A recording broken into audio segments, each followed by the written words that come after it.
911, what is the location of your emergency? 4748 France Court. Is this a police or medical? My boyfriend is dead. Okay, send the line for the fire department. Do not hang up. Fire rescue. Tell me exactly what happened there. My boyfriend and I were playing last night, and I put him in a case and we were playing, like kind of hide and seek kind of thing. So I fell asleep, and I woke up, and he was dead in the suitcase, so I don't know what happened. Okay, is he hanging from somewhere or what, ma'am? No, I pulled him out of the suitcase. He was in a suitcase? Yes, and I fell asleep. Right, is he breathing? No. I need you to get him on the floor, flat on his back for me, okay? I did. I tried giving him CPR. Yeah, okay. He's purple. Okay, listen to me. Lay him flat on his... Okay, ma'am, listen to me. I want you to lay him flat on his back for me on the floor. I did. Okay. He's stiff and purple. Okay, ma'am, that's fine. We're still going to do compressions on him, okay? Place the heel of your hand on his breastbone, right in the center of the chest. Yes. Put your other hand on top of that hand. Just by looking at him, you can tell. Okay. And... Please! Okay, he just gurgled. Okay, listen to me. Place the heel of your hand right between his chest, right between his breastbones. Yes. With your other hand on top of that hand. Yes, we want to pump his chest to me hard and fast, twice per second. 1, 2, 3, 4. 1, 2, 3, 4.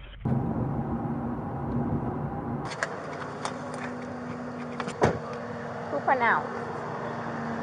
She did. Oh, right there. This is 42-year-old Sarah Boone, who you just heard on the 911 call a few seconds ago. Her boyfriend was 42-year-old George Torres Jr., who she locked inside a suitcase the night before, ultimately leading to him dying of suffocation. Sarah's explanation is that it was a totally unintentional and unforeseen accident, but what she's completely unaware of at this particular moment is the fact she recorded 2 videos on her phone last night, the first of which was taken at 11:12 p.m. and shows her laughing at George while he's zipped up in the suitcase. But George isn't laughing. He's asking to be let out and repeatedly stating that he can't breathe. The second video was recorded 11 minutes later, showing the same thing, except the suitcase was flipped over and in a different area of the apartment. Sarah is both unmistakably and heavily intoxicated in these videos, which may explain the fact she didn't delete them. It would be safe to assume that she has no idea the videos exist. And yes, you will see the moment she becomes aware of their existence. But we first have to acknowledge how this episode was even possible, and that would be the Law and Crime Network. They sent us the uncompressed documents that comprise this video, and almost every case we have covered, or will cover, is already available in its raw form on this channel, which includes the 2 main items of public record in the case of Sarah Boone, starting with the body cam footage, which is right where we left off. Hello there. I had a cigarette lit. I'll get it for you, okay? Wait 1 second, okay? I really need something to drink. Okay, I got my Dr. Pepper on the counter. Okay, we'll take care of you. Give me 1 second. What's going on? I just got here, so fill me in. No problem. Like, he and I were putting a puzzle together. We've been doing some artwork together. You are putting a puzzle together? Yes, we have a puzzle that we started in there. Okay. Like, having a good time with one another. But we're drinking. We had a bottle of wine last night. Okay. Fine. So then it's like, we decided to play hide and seek, right? Okay. So he gets in the suitcase, okay? Who is this guy? That's my ex-husband, my former husband. How did he lives here with you guys? No, I called him over here. Okay, okay. I didn't know what to do. Here, let's talk in private, okay? I called you guys. All we had was a bottle of wine. Literally, just a bottle of wine. Okay. Doing puzzle artwork. Then we decided to play hide and seek. That's all that happened. Okay, okay. Here, let me fill this deputy in, okay? Please, may I have my Dr. Pepper? I am so cotton-mouthed right now. It's on the counter. I can't remove anything from out of the house. I'm so thirsty. Like, I'm Here, I want you to sit down because I don't want you passing out. This is probably a lot for you to deal with, right? Sit. I don't water. Just water. I can get you some water, okay? The officer then talks to Sarah's ex-husband. About 11:30 is when I started calling to find out because this is supposed to be her day. He referred to the fact that Sarah was meant to have custody of their son today. She's generally not very good about always doing it. She drink. They called back and said she was still there, or she came back. So I was calling to find out if she was going to be getting him or not today. From school? Yes. Okay. Got over here, told her she needed to call 911, get somebody over here, and then basically she said she needed to go outside, have a drink and a cigarette. But I called her Give me initially. 1 second, okay? He's currently on parole because of it, so... Because of domestic violence with her? Yes. Oh, okay. He explains that George has been arrested for domestic violence multiple times against Sarah, and that Sarah's literally bailed him out every time. I don't Oh, she's getting water from this tap. Probably going to pass out on us. Okay, well, listen. The police officer asks the ex-husband to stick around for a little while longer. She then gets a notepad and returns to Sarah to collect more information. At some point, you put him in the suitcase? No, he got in the suitcase. So he thought it would be funny to be put in the suitcase. So I was like, okay, well, I'm going to joke with you and I'll zip you up and make him, squirm a little bit, whatever it is. Mm-hmm. But then I fell asleep. Mm-hmm. I fell asleep. Where was the suitcase? Right where it is. Right down there? Yes. You zipped him in there? Yes. Thought he would be funny, a little joke. It was. We both were laughing about it. Okay. And then I fell asleep. Where did you fall asleep at? Upstairs. I just totally forgot. So you began to do CPR on him? Yes. Yes. About what time this morning did you start doing that CPR? No, it was the afternoon. And air was coming out and he was gurgling, but I could just tell by looking at him. But you knew how to do CPR? You were doing that on your own? Yes. Okay. I want you to sit back down because I don't want Can I have one more sip of water, please? Yeah, go. Can I have a cigarette, please? Ma'am, I can't take anything out of the house. It's on the back porch. Nope, all of it. It's secure, okay? The officer then confirms the ex-husband will be taking custody of the child. And your child is in school right now. He's not here with you. No. He's in school. He's in school. How old is he? This will be a fun one.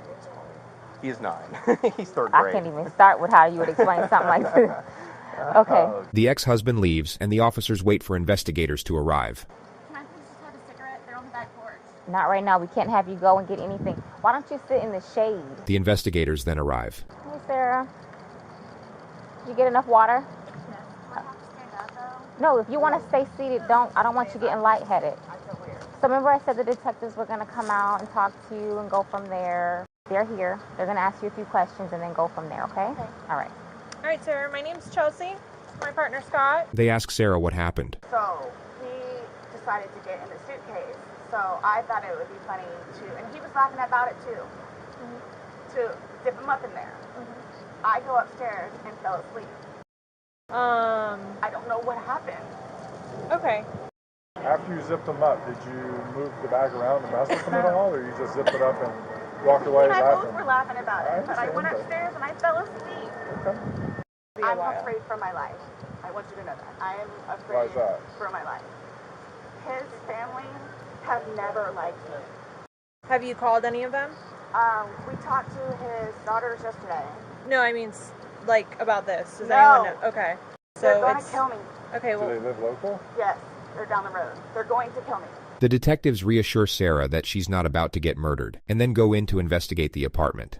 Just stay seated, okay, Sarah? I know you're panicking, okay? Just relax. We'll come and talk to you. We'll keep checking on you. This police officer was brilliant. Her temperament was perfect for the situation. The investigators simply asked Sarah to stay somewhere else for the night, and to come to the police station the following day with any questions she might have. Sarah stayed with her ex-husband, then showed up at the sheriff's office the next day at 3:51 p.m. with an entire handwritten page of questions, the first of which was about when she's getting back her phone. I'm going to have you sit in the green chair that doesn't move. Appreciate you coming in. Yes, ma'am. Sarah takes out her page of questions, which the investigator semi-acknowledges then brushes off. So obviously, he received his autopsy. So I'm going to read you your rights again because we have to talk about that. Has anyone threatened you or promised you anything to get you to talk to me? No. And do you understand what I just read you? Yes. Perfect. Okay. Sarah has no idea what just happened. This morning we went to his autopsy, and we were informed of some injuries that he has by the doctor. So he had some injuries to his left shoulder. He had a cut near his lip. We could see his mouth was a little I haven't laid a swollen. hand on him. Okay. Forensics have since proven that George sustained his injuries the night he died, and he didn't have them before entering the apartment. Also, too, he fell off my son's bike. Okay. So I don't know. And he's notorious for running into the wall or the hall tree. So Okay. The investigator details further injuries, including a contusion on his neck. And they're all recent. They occurred recently. It wasn't something that occurred post or that occurred a week ago or 2 days ago, 3 days ago. They definitely occurred, the night leading up to when he was. In all honesty, we have not gotten into it. I have no idea what it is. No idea what it is. We had a good time sitting on the back porch, having wine, and smoking a couple of cigarettes, and then decided to go inside and literally paint, do puzzles, and play, and listen to music. That's why. She had all night to set this up, which is the issue. For all we know, she could have designed this entire scene of events from scratch. There is a 12-hour gap between the timestamp on her videos to the moment police showed up on her doorstep, which is plenty of time to assemble what looks like a very pleasant scene of events that in no way precipitated a drunken act of revenge that ultimately led to murder. Nobody got out of sorts. This is what's mind-blowing to me. Like, I have no clue. Nobody laid a hand on anybody. He also had, like on the left side of his forehead, he had basically bruising, and on like his head and skull. I have no idea. As if something hit him. I considered have not force touched him. trauma. I have not touched him. I have not touched him. I have no idea. We had a good day. It was a good day. We've had good days lately. It's been good. Like, I don't even know where this is coming from. The interrogator now brings up Sarah's last call to police, reporting domestic violence. Yeah, you said a month ago he hit you with a curtain rod. Yeah, with a curtain rod. That's why I can't believe you guys didn't take that either. She just referred to the fact that George didn't face charges for the alleged assault. Like, we've been good. I don't know if, like, it's since the last time he got out of jail. Like, we've been good, and he's been having his classes. What do you mean by good? What's your definition of good? The probation officer? No, you said you guys have been good. What's your definition? I've been good. I don't think you all understand. He comes at me all the time. He comes at me. So it's either I flee or try to go upstairs and go to sleep. That's usually what it is. And I don't know if you talk to Brian about any of that, but most of the time when I flee, I go over there.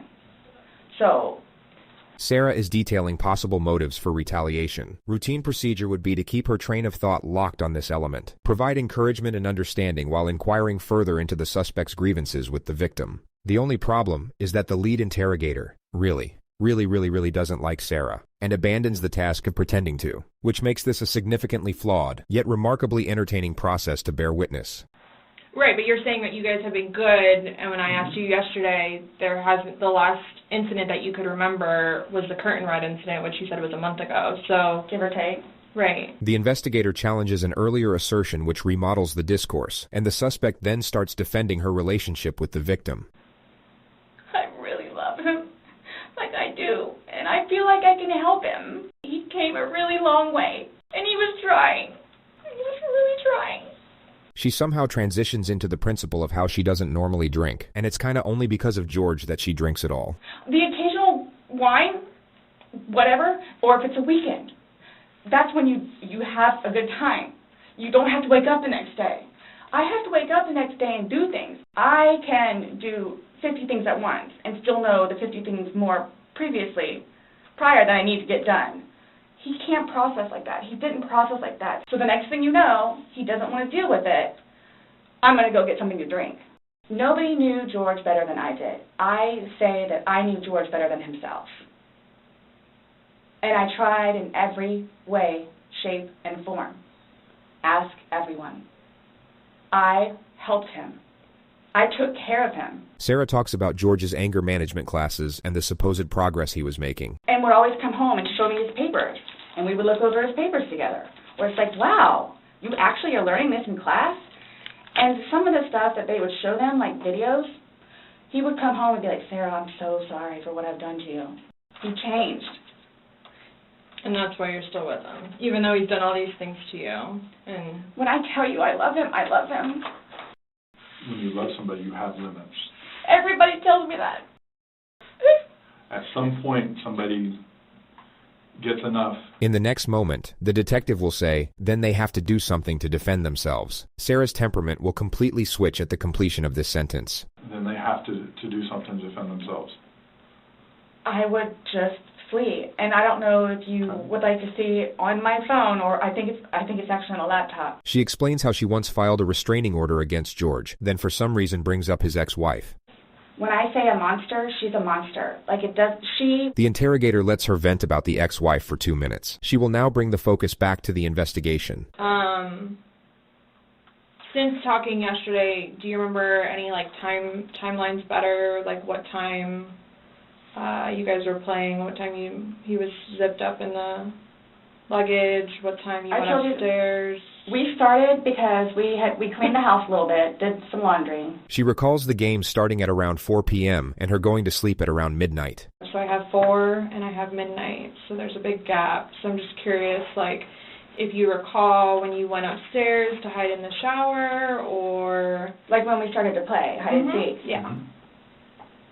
Well, we went inside probably about, if I had to guess, we weren't out there too long.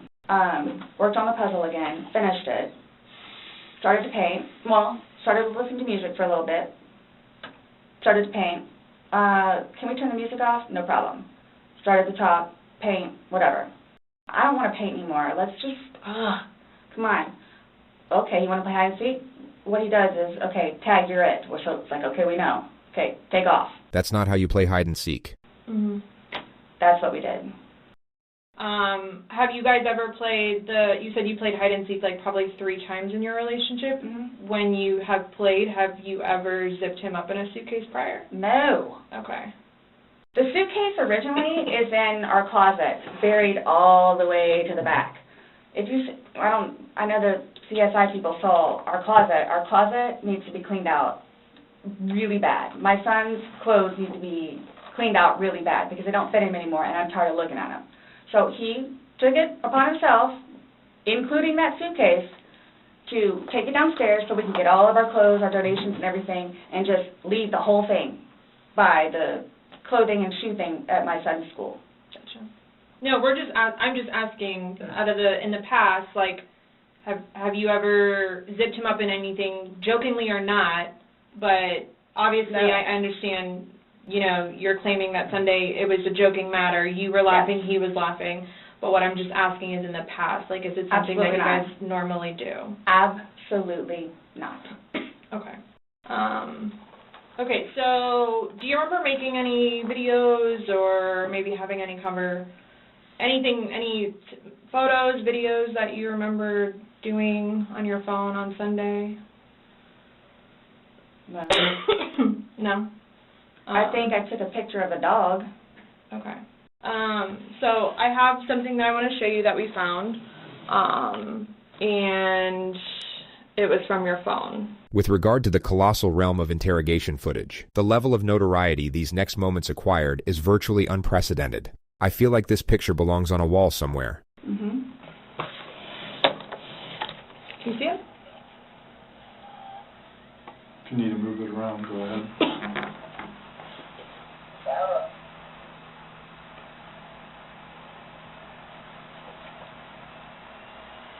No, I don't remember that. For everything you've done to me. For everything you've done to me. Your battery's about to die. Shut it down. Oh, okay. Let me. Sarah may have been hoping that that was the end of it. Really can't say that I blame her for that. Is it long? Because I don't know how much I can take. No. I don't know how much I can take. I don't know how to find your... Do I have to watch this? I continuously throw up. I don't sleep. I don't want to see it, if that's okay. You can either explain it or we take it for what it is. Yeah. We're just trying to give you the opportunity to tell us what's going on. That's it. It's that long? 2 minutes. No. For everything you've done to me. For everything you've done to me. Fuck you. Stupid. Sarah. That's my name. Don't wear it up. Sarah. I don't want to watch it, please. Okay.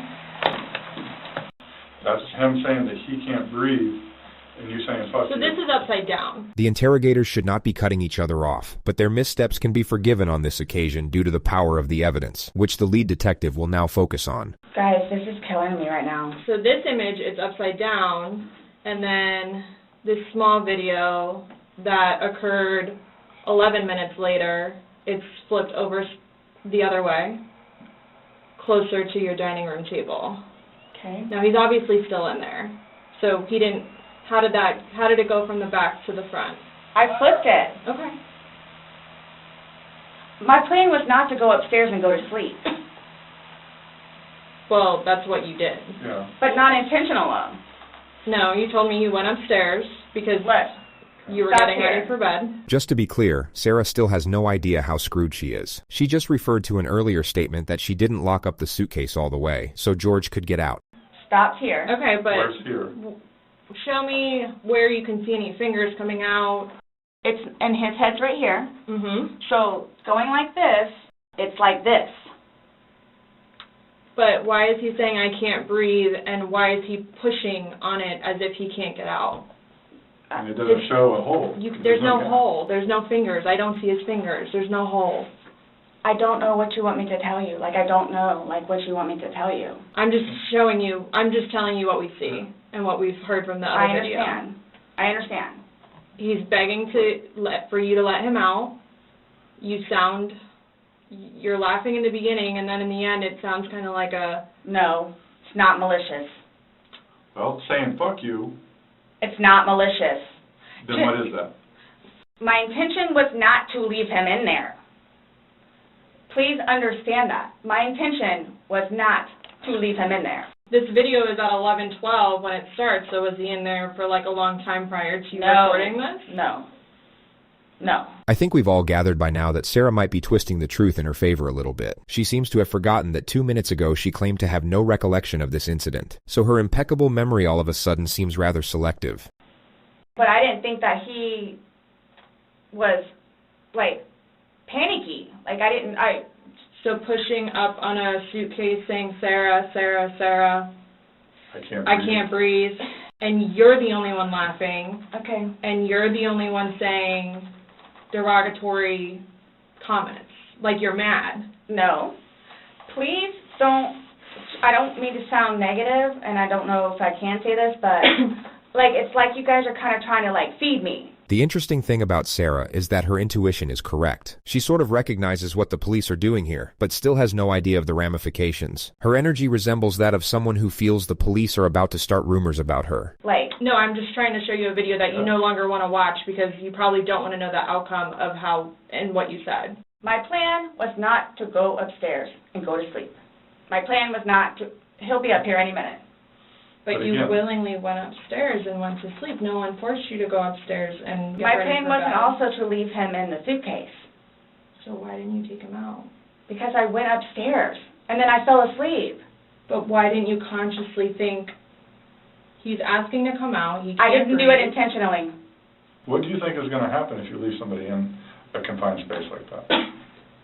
Well, I thought by not zipping it up all the way, it would be okay. My plan was not to leave him in the And suitcase. what was your plan? Waiting for him to come upstairs. I thought it was, like, I thought he was okay. Like, I didn't, He's telling you he's not. He's telling you, Sarah, I can't breathe. He's saying your name, and you're like, that's my name, don't wear it out. Guys, that's how we are with each other. The whole suitcase thing never happened before. Sarah tries to move on to another topic, but the interrogator doesn't allow it and brings her back to the specifics of the evidence. Again, his head is closer to us facing the video, so we should be able to see fingers, and we don't see anything. We see no movement of him trying to unzip it or physically unzipping it. All we see is pushing up, trying to push out of it.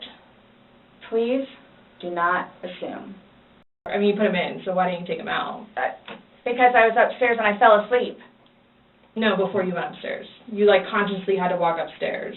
You obviously remember going to bed because you were able to give me a time frame on that. Mm-hmm. And you specifically told me that you went upstairs. My intention is not for this to happen. I am sick about it. I've never done anything like this before in the past. I am sick.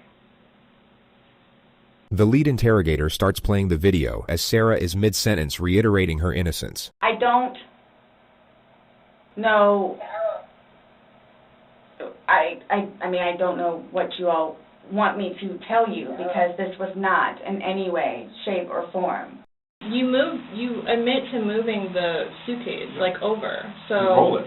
You roll it over. Like, it's not like... I didn't want it to be like that. You didn't want him to be upside down? How do you even get upside down? Right. Fuck you. You guys are killing me right now. I don't know how you want me to say it. I didn't mean to leave him in there. Okay. What's your reasoning for not calling 911 sooner? Because I didn't know what to do and how horrific it was. I called Ryan, and 5 minutes later I called you guys? Not even 5 minutes. And it was continually doing CPR with the dispatch on the phone. So when he asked to be let out, what's your reasoning for not letting him out? When I was upstairs? No, when he's asking on the video. He asked multiple times. He asked to be let out. I can't breathe. Why didn't you let him out? Well, number one, I had no idea it was going to end like that. Okay. Number one. Okay. Number two, just, you know what? I'll give you 5 minutes or so in there. I'll give you 5 minutes or so. 5 minutes for what? This was an absolutely imperative moment to allow the suspect to elaborate, but the lead interrogator cuts her off. Well, based off the video, one video is at 11:12 and the next one's at 11:23, so you actually gave him at least 11 minutes per video recording. So my thing is, when it stopped, he asked multiple times, why? Why did you not let him out? It's just a simple question. To be honest with you, I don't know. Were you punishing him? No. Well, that's what you're saying in the video. This is what you get. This is what you make me feel like. See, and then it's all backfired on me. I will never drink alcohol again. Okay. I don't care what it is in any way, shape, or form. But let's get back to this. When he's begging for his life, telling you he can't breathe, let me out, and you say, fuck you, why don't you just let him out? What are you trying to prove to him? There was obviously something in your head that you were thinking of when he was asking to be let out, and you're like, no. Again, it's the boy calling wolf. And it's not fair. It is not fair. You guys are trying to, again, he's in there. Night, night. He's begging for his life, telling you he can't breathe. I don't know what you want me to tell you. I don't. I didn't intentionally mean for this to happen. But my question is, why didn't you just let him out prior to going up? I don't know why. He's begging to be let out. He's not laughing. He's not having fun. So are you guys, so what is it you're trying to, We're just trying to figure out why. Why? What? Why? What was the motivation for leaving him in the bag? Why he was left in the bag? Why the video? I didn't have any motivation. It was me, he and I having a great day, fooling around and being stupid. It's a good analogy for the day, excluding the fact that he's got a bump on the back of his head, a bump on the front of his head, and his lip is busted, and he has a bump on his eye. I don't know what you all want me to tell you. This is not fair that you all are assuming that that's from me. Where else did it come from? If you were, say it's opposite, you were in the suitcase, and you're asking to be let out, should they not let you out? Eventually. I'm guessing. I'm blaming it on the wine. Blaming it on the wine? After talking to you, everything was laughing and fun. Now we're watching a video where it's not laughing and fun. He's begging for his life, and you are in a very angry voice telling him to fuck off. No. It's not fair that you guys keep trying to say that that's what I did. If he could push it open, why wouldn't he have gotten out himself? Why would he beg you to open it? Okay. And tell you he can't breathe. Okay. If someone can do something for themselves, they're going to do it. They don't need assistance. You two didn't lay hands on each other. No. No. I don't have anything. You're right. You're telling us that we're assuming stuff, but what we're simply doing is telling you what we saw in the video and repeating what you told us. I understand. Because I don't remember that. Okay. Doesn't mean it didn't happen just because you don't remember it. Sarah now gets freaked out by the male detective. She thinks he's texting someone about her, which creates an absurd yet hilarious moment. So, is the texting thing something about me? What's... The what? Texting? Oh, no, I'm texting. No, I have one last question. You realize you're the person that killed him, right? I thought about that. Okay, you left him in a bag when he's begging you, saying, I can't breathe, let me out, and you said, fuck you. Not intentionally. You got up, and you went up to bed. You all? Please sit down. Listen to me. I did not intentionally kill him. I got you on video screaming, fuck you. This is what it feels like when you're choking me. There's still feelings towards it. You wouldn't say it if you didn't feel it. And then you flipped the bag around several times. I didn't do that intentionally. You didn't intentionally flip the bag around? No. Why would I do that? Well, you Good told us question, you you did. When he was upside down. Right. Well, you had to put him upside down. You can't get in a suitcase upside down because... It had to been on its back with the lid open for him to get in there, for you to zip it up. Then it shows it on the other side with him in it, so you had to flip it to there. Then there's another video where it's on his back again, so you had to flip it. I'm leaving it like this, please. I'm leaving it like this. I did not intentionally do this. You left him in there. You did trying to dance around the fact you left him in there. This is not... You didn't leave him in there? It's not cool. Like, this is not cool. It's not cool. You intentionally left him in there and left the room. You went upstairs to a different room. I would do anything for him. Well, you gave up checking up on him. So. I wouldn't let him out of a suitcase. Oh, gosh. Anybody looking at it doesn't... I don't think anybody would look at that video and go, George is having fun right now. The discourse repeats itself a few more times, and then Sarah brings out her list of questions. So, am I getting my phone back? No. Not today. What about Lucas's laptop? No. Not today. Not today. How do I go about getting his wedding ring, engagement ring? It's at the medical examiner's office. It'll come to us eventually, and then it'll be released to the next of kin. Yeah. Okay. I bought it for him. Okay. That is a civil issue. It was on his finger. It goes to them. They're the ones that are going to release it. We don't have any say in that. So I won't get that back. So, what's next? They're going to come and swab your fingers. No, I'm talking about, like, in the long run. Like, what do I need to, like, do I need to be doing something, or, like... I can't tell you, like, what to do. I mean, like, so, like, for... Like, I don't understand. Like, I don't know if you guys are just going to, like... I'm not admitting anything about being intentional, and like... We told you everything that we have. You know everything that we know. So after this, what? I'm done?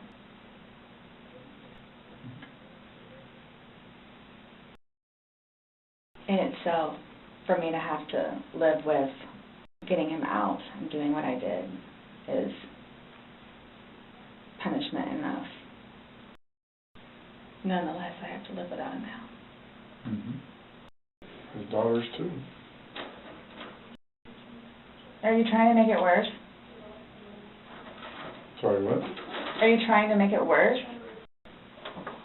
So Just making a comment. I mean, CSI, that was there yesterday. Forensics take her DNA and fingerprints. The investigators then return. Okay, Sarah. So, you're not free to go. Okay. This comment seriously puts Sarah on edge, but she still won't quite be fully aware of what's happening. This is coupled with the fact the investigators now try to get a solemn declaration out of her to close out the interrogation. The psychological dynamics of the moment are extraordinary. Oh, do you promise everything you told us was the truth? Or no? Everything we've talked about today? Yes. What do you mean? The investigator explains that it's just protocol. Do you promise and swear that everything we've talked about today has been true and accurate to the best of your knowledge? To the best of my knowledge. Correct. Yes. Why? That's how anytime you we talk swear. to somebody, The male detective re-explains that it's just routine, only in a far more comforting tone. But the tone doesn't do a whole lot to reassure Sarah. She looks about ready to get swallowed up by a wormhole and take her chances in a separate dimension. It's not a trick question. To the best of my knowledge? To the best of your knowledge. Everything that you've told us today is true and accurate to the best of your knowledge. Yes, but it was not intentional. Okay. Okay. All right, do me a favor, stand up. I need you to turn around, face the wall, put your hands behind your back. Do you have anything in your pockets that I should know about? No. Why is this happening? Because George is dead. Not intentionally. So this was a trick. You read your rights.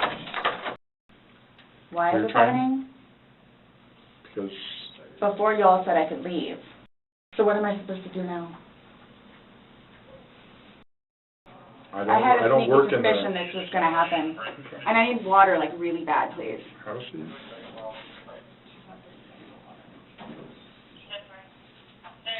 You all check me down here. An officer comes to take Sarah to the jail, but Sarah has questions first. Those holding cells, the holding cells, am I going to be put in one of those? I don't know. Last time I had a panic attack. Okay. Let them know that. Yeah. I don't know. Go ahead, stand up. I have not So what am I going to do with my Face purse? What made you all decide to do this? Made us decide to do this? Uh-huh. George is dead. You guys, I knew this was going to happen. You did? Sarah was taken to the Orange County Jail at 5:44 p.m. She was charged with second-degree murder and held without bond, which keep in mind was in late February of 2020, just before the entire planet went into lockdown due to a pandemic. So Sarah must have had a real fun time getting acclimated to the new environment. She's been in the county jail since, with a trial date set for April 10th of this year. She's currently working with her 7th attorney. 6 have already filed motions to get the fuck out of there, and all of them cited the same reason, which was irreconcilable differences.